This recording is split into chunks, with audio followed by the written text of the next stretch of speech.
ومن جاهد فإنما يجاهد لنفسه إن الله لغني عن العالمين. Hukum menerjemah Al-Quran. Kata penulis rahimahullahu ta'ala di sini, iya, di dalam manzumahnya, wa an bihi yutarjamu. Itu sampai situ ya. Jadi tahrumu qiraatun bighairi lafdzil arabi. Tahrumu at-tarjamah bighairi lafdzil arabi. Itu masuk juga di dalam hal-hal yang diharamkan. Dari hal yang diharamkan adalah menerjemahkan Al-Quran. Iya.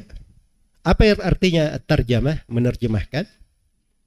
Menerjemahkan itu artinya tafsir lughah bilughatin ukhra. Dia menjelaskan sebuah bahasa dengan bahasa lain. Dia menjelaskan sebuah bahasa dengan bahasa lain. Iya. Di sini mungkin antum baca langsung kaget juga. Wah, nggak bisa menerjemahkan.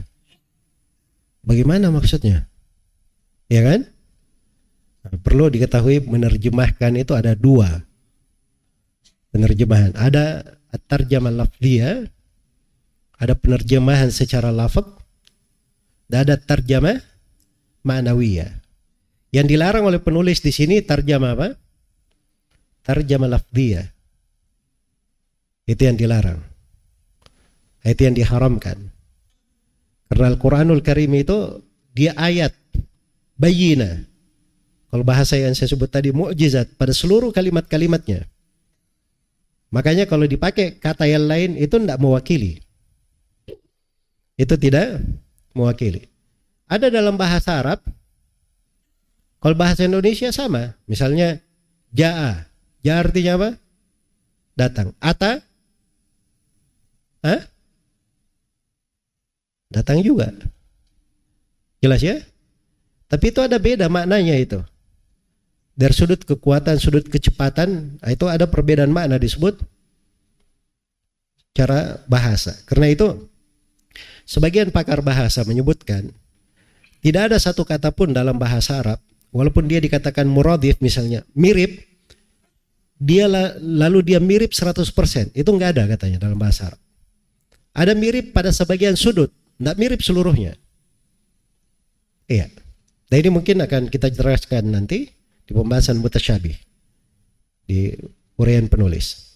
Jadi itu bentuk juga ya supaya kita dalami, tahu bahwa Al-Quran ini betul-betul luar biasa. Kalimat per kalimatnya itu punya makna.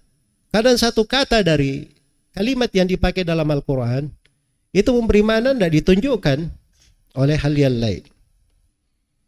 Misalnya kata al-ba'ath, walladzi ba'atha fil ummiyin. Ba'ath artinya apa?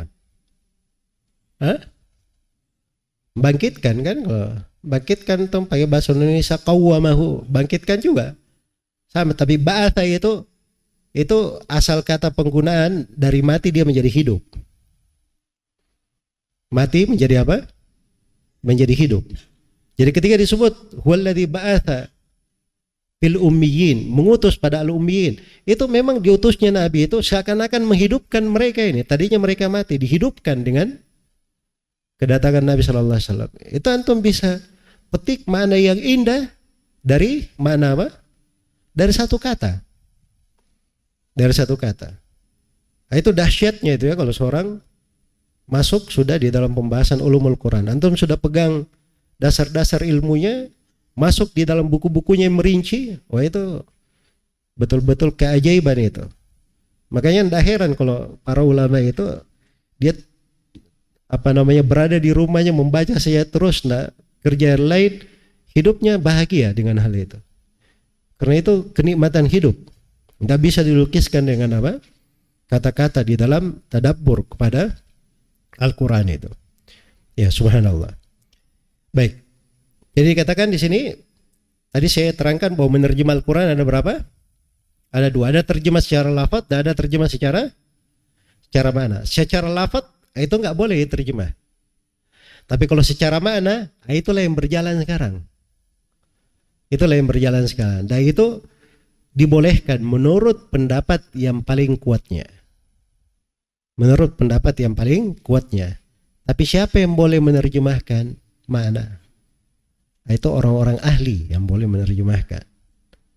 Orang-orang ahli ya, berkumpul kepadanya kelurusan akidah, ya, kelurusan manhaj, kemudian dia punya keahlian yang menyebabkan dia layak untuk menerjemahkan.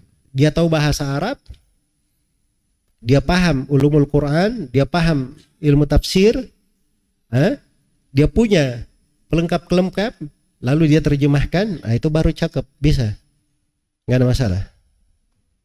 Jelas ya? Tapi kalau dia tidak punya dari hal tersebut, masuk di dalam menerjemahkan, nah ini yang berbahaya ini. Itu yang berbahaya. Kadang salah menempatkan makna, kadang maknanya kurang tepat. Ya. Dan kalau dia mau masuk di dalam sebuah bahasa, menerjemah ke bahasa lain, maka harus didatangkan orang ahli juga di bahasa itu. Supaya mencocokkan terjemahannya sesuai dengan makna yang diinginkan.